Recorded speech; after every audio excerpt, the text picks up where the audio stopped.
oras, tapos hindi ka makapunta, magagalit ka sa'yo. May girlfriend na nga ngayon, na-understand niya ako. Oo. Ayun, wala akong ano. Ayun na ako. Tama na. Patay na. Hindi naman kaya kita, hindi ka naman nakikita o kasi madilim. Okay. Yung boses mo lang yung naririnig. Oo, dapat talagang give and take lang. Yun lang. Ganun ba talaga yun? Eh, ikaw? Wala. Titino na nga ako eh. Dapat hindi mo masyado sinasakal. Kumbaga, may konting release. Parang masama naman kung sinasakal masyado. Paano ba yung konting release? Kumbaga, ito. Kunyari, babe yung tawag mo. Babe, mga ganitong oras, hindi ko alam. Hindi ko alam kung anong oras ako makauwi. Oh. Bigla yung babae eh. Sinabi ka, alas 8, nandito ka na. Oh. Ayun na. Eh, hindi ka makapunta ng alas 8 eh. Nag-uusap pa yung family mo. Eh, ngayon magagalit ka. Masama naman yung magagalit na gano'n. Dapat eh, kunyari kung may lakad talaga yung boyfriend mo or girlfriend, sabihin natin yan nun. Oh. Boyfriend, eh, dapat something release lang kumbaga. Kumbaga, alamin yung dahilan kung bakit malilate, yun, importante yun. Iniintindi na lang. Ganun ba yun? Ganun ba yun?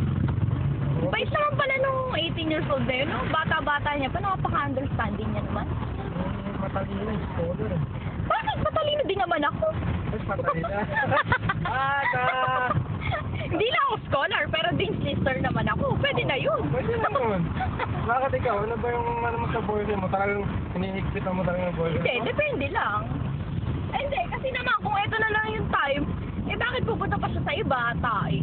Bagay. Pero it's family. Paano yan?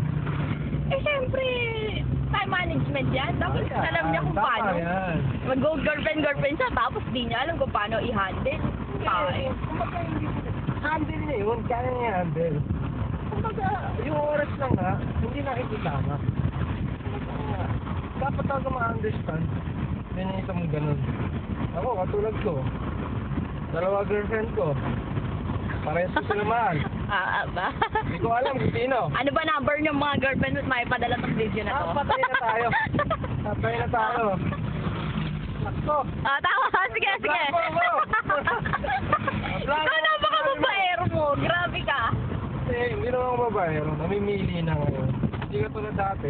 Nakabuntis ako. Hindi ako namili. Taray. Ngayon, ayoko na magkamali. Ngayon, kaya namimili ako sa dalawa. Ngayon, kung sino matagal na hanggang kami pa ngayon at nakaalis na ako, siguro yun na siguro ang pagkakatiwalaan mo. Matatanggal yung isa. Pero, ano yun, nagalaw mo na yung dalawa? Yes.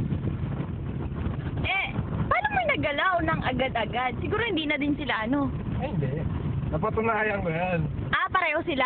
Oo. First time? Oo. Ito talaga si Kuya Marco, intindi mo? Pares naman silang 18. Oo nga, bata pa noon, grabe. Kumbaga, hindi naman mapapaliwala yung ano eh. Kumbaga, hindi naman mapapaliwala yung nangyari sa amin kasi mahal ko silang pareho.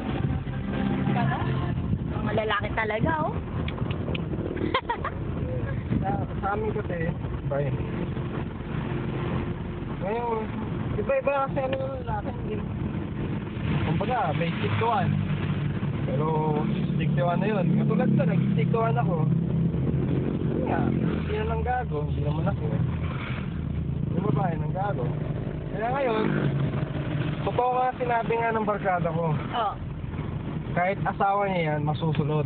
Kahit girlfriend niya, masusunod. Totoo yun. Oo nga, no? Kahit asawa Pero mo syempre, depende naman sa babae. Depende. Gusto rin ng babae yun, kaya ganun. Depende yun. Pero dapat mag-isip siya. Kasi ang lalaki na nagsiseryoso, wala talagang mahal. Walang mura. Pero pag niloko, talagang magmumura. Eh, na nakita mo na, na meron na. Nung nakita ko talaga Eh, paano mo nalaman? Bakit nga naman dadalhin sa bahay niyo pa? Ang tanga naman yun. Binigla ako kasi. Binigla ako. Paano binigla? Kumbaga, hindi niya alam na nandun, pupunta